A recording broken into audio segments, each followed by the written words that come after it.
Hello అండి. Welcome to handy kitchen. ఈరోజు జిగురు లేకుండా సింపుల్ మెథడ్‌లో చాలా టేస్టీగా ఉండేటటువంటి బెండకాయ పులుసు ఎలా చేసుకోవాలో చూయించేస్తున్నానండి. అందుకోసం కొన్ని చిన్న చిన్న టిప్స్ ఉన్నాయి. అవి ఫాలో అయితే చాలండి. చాలా సింపుల్‌గా చేసేసుకోవచ్చు. అందుకోసం ముందుగా ఒక బెండకాయల్ని ఇలా పొడవుగా ముక్కల్లాగా కట్ చేసుకోండి. తర్వాత స్టవ్ మీద ఒక గిన్నె పెట్టుకొని అందులో ఒక 1 టేబుల్ స్పూన్ వరకు ఆయిల్ వేసి అందులో ఈ బెండకాయల ముక్కల్ని మొత్తం వేసేసుకొని వేయించుకోవాలి.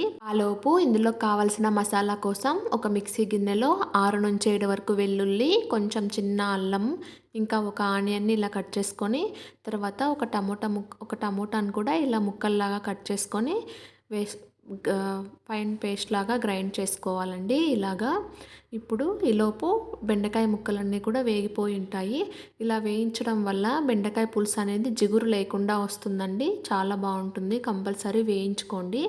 ఇవి వేగిన తర్వాత తీసి పక్కన ఉంచుకోండి ఒక ప్లేట్లో.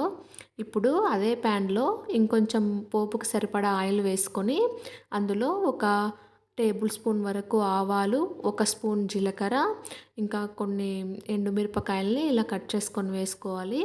అలాగే కొంచెం కరివేపాకు కూడా వేసుకొని వేయించుకోవాలండి. ఇవి లైట్గా వేగిన తర్వాత ఇందులోకి మనం గ్రైండ్ చేసి పెట్టుకున్న టొమాటో పేస్ట్ని ఇందులో వేసుకొని ఒకసారి మొత్తం మిక్స్ అయ్యేలాగా కలుపుకొని వేయించుకోవాలి.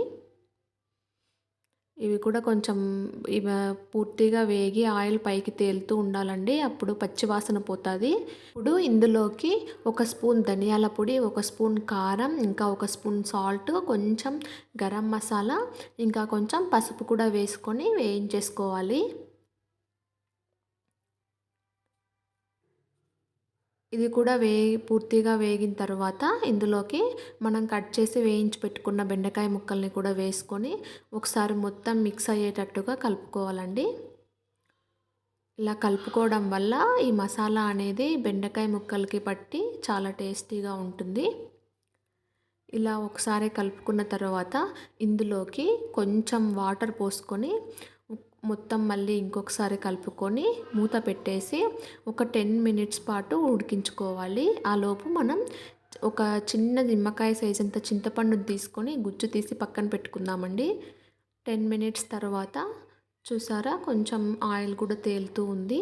ఇప్పుడు ఇందులోకి చింతపండు రసాన్ని యాడ్ చేసుకోవాలి. ఇలా యాడ్ చేసుకున్న తర్వాత మళ్ళీ ఒకసారి కలుపుకొని మూత పెట్టేసి ఇంకో 10 మినిట్స్ పాటు ఉడికించుకోండి. 10 మినిట్స్ తర్వాత ఉడికిపోయి ఉంటుందండి. ఇప్పుడు చివరగా కొత్తిమీరని చల్లేసుకొని ఇంకా స్టవ్ ఆఫ్ చేసుకొని సర్వ్ చేసేసుకోవడమే. చాలా సింపుల్ అండి. తప్పకుండా ట్రై చేయండి.